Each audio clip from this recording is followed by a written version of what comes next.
So I went and saw Halloween Kills yesterday. I think I might enjoy it a little bit more than the 2018 Halloween. The 2018 Halloween I only own digitally. I didn't buy it physically. Maybe I should because it's kind of silly only to own a movie digitally. It was still a great experience to see it in the theater because it came out on my birthday. So I went and saw it opening day, but it just didn't really impress me all that much. The main aspect about that film that let me down a bit was their incessant need to kind of half show Michael's face. They didn't full on show it, but you can tell that they were tempted. They were doing camera angles that were sort of like, maybe, should we? I don't know. And even though it was still really a great moment when he put on the mask, it kind of got diminished by that. In this film, though, he keeps the mask on pretty much the entire time. Until the end when he gets unmasked and they kind of do the same sort of thing. It's a little more full on. It's not as if they're trying to dodge around it. There are some shots that are pretty much right at his face.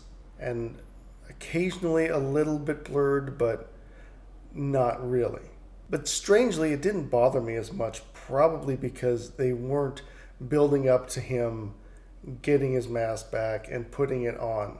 So I'll speak in fairly deep detail about this film, get into some spoilers. So if you haven't seen it yet, go see it first. So this movie doesn't start right where the last one left off. In fact, it takes a good maybe 20 minutes or so. I'm in the theater, I'm not usually counting, but I think it was about 20 minutes or so before we get to the part that is in pretty much all of the trailers, where Lori, Allison, and Karen are in the back of the truck, and the fire department is going toward the house, and Lori is screaming, "No, no, let it burn."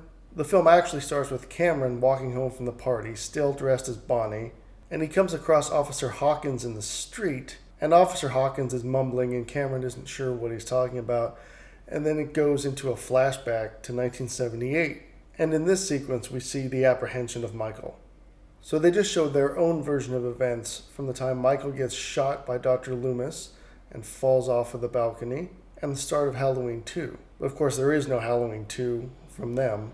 A little more does happen than just him getting apprehended. They want to set some more things up, so they have Lonnie Elam have a run-in with him. But of course Michael just approaches him and then leaves because he doesn't kill those really young kids. He has an affinity for killing teenagers, mainly 17-year-olds. So then we go back to present day with Lonnie and Tommy Doyle. Lindsay is there, Marion Chambers is there. They've brought a few people back. Tommy Doyle gets up on stage and tells his story. They give a toast to Laurie Strode, and then we cut to them in the back of the truck. Now for pretty much the whole movie, Laurie and Officer Hawkins actually are in the hospital, in beds. The story is mainly about Tommy trying to get revenge on Michael. He of course goes a little overboard. He starts a mob. It's very much like Halloween 4, everyone just taking the law into their own hands. They're all gathered in the hospital gets a lockdown. And that leads to one of my favorite scenes in the movie, and this movie has a lot of really good scenes in it. And that is them confusing another guy for Michael. I think he was one of the escaped patients, but Tommy is so hellbent, he doesn't really care, and he incites everyone, and they start chasing this guy. He's trying to get away. Karen tries to help him, locks a couple of doors, hoping that the mob won't get there. But of course they end up breaking the windows, and then this guy ends up breaking a window himself and then jumps off the building. It's a really good scene, really well played, really well edited, really well paced, and quite emotional too. And of course, as you would expect, the guy killing himself doesn't faze Tommy Doyle. So as you can discern from the title, a lot of people die in this movie. Random people, of course, main characters. It doesn't matter how much screen time they had. From the beginning, though, you just get the sense that Cameron is going to die, because he's close to the main characters, and those people are usually the ones that have to go. So he and Allison and his father, who's Lonnie, go searching for Michael at his old house. Lonnie goes in first, gets killed, which they don't find out until they go in the house, of course. They just hear a gunshot. And then we get a pretty brutal death for Cameron. And it's actually somewhat of a tense scene because we think Allison might get it too. It's really close. Michael is about to stab her, but here comes Karen and gets Michael in the back with a pitchfork. Karen ends up getting killed. Not exactly in that scene, because what happens is that she unmasks him, she lures him out into the street, he goes to pick up his mask, and then headlights burst on, and here's Tommy Doyle and some other members of the mob surrounding Michael, and they get him down. They of course shoot him a few times, but then he pops back up, kills everybody. They make a big to-do with a slow motion scene when he finally kills Tommy, which I understand why they did because this is really his story. It just seemed a little out of place. Or maybe it's just because I don't really care for that sort of thing anyway. So at the end of the movie, we have pretty much no one left. Laurie and Hawkins are recuperating. We still have Allison, so we're getting propelled very nicely into the next film. It's funny, I was thinking about how this is one of the only series, maybe the only series, I can think of that doesn't really seem to propel forward. We have Halloween 2, which is a direct sequel to Halloween. We have Halloween H2O, which is supposed to be a direct sequel to Halloween 2, even though it's the 8th film in the franchise. We have Halloween 2018, which is just called Halloween, but it's supposed to be a direct sequel to the original Halloween. And we have a few others here and there which are supposed to continue on with Michael Myers. This is the only horror franchise I can think of which continually goes back to the first one. And I'm not talking about just with references. They just keep trying to retcon everything. Don't get me wrong, I really like Michael Myers. But this franchise in particular has proven that they should have made this film and then that was it. They attempted to do what they originally wanted with Halloween 3, which was make an anthology series. They probably shouldn't have even made Halloween 3. Just finished with Halloween 2 and said, okay, boom, we're done. So yes, it may be a little irritating, it may get a little tedious that they're constantly going back to this one. But the one thing that these movies, and this one in particular, did really well was make you really feel like this was a sequel to the original.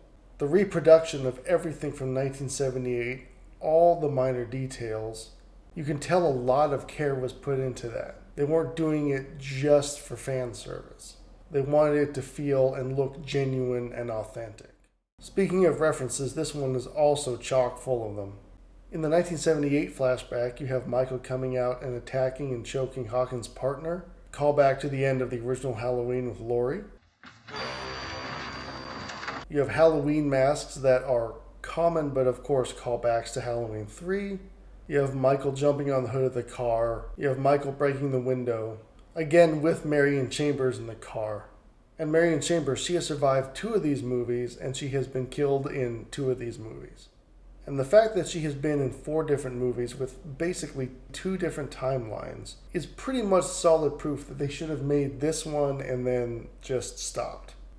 Because yes, I really like the character of Michael Myers, but that doesn't mean the series has to be ongoing. I know kind of the goofiness of saying that because I have this 15-disc set of all of the Halloween films. In fact, Halloween, the first one, Halloween is probably the movie that I own the most on DVD or just physical media, next to Star Wars. Star Wars might be the most, I haven't counted. So that's Halloween Kills. I quite enjoyed it. I don't know if I'll buy that one physically or just digitally as well. I somewhat agree with it getting a 6.4 on IMDb. Maybe it should be a little bit higher, but 6.4 I think is pretty accurate. Oh, and this is the 40th anniversary 4K Blu-ray from 2018. I am going to be getting the Shout Factory 4K Blu-ray on the 18th. I'm quite excited for that because I have heard some very good things. I don't know if I'm going to get any of the other movies. Maybe Halloween 2. I'm not 100% sure. But I'm very excited and I would like to do a review of that when I get the chance. So I do recommend Halloween Kills. I would recommend going and seeing it in the theater. This is now the 3rd movie I've seen in the theater since the pandemic started. I'm very, very pleased to be able to go back to the theater. I think a lot of people are. Seeing this on the big screen is far more satisfying than if I were just watching it on my TV at home. My TV is only 55 inches, but I don't think it would matter how big the TV is. It wouldn't be quite as satisfying as seeing it in the theater. Okay, thank you very much, and I'll see you next time.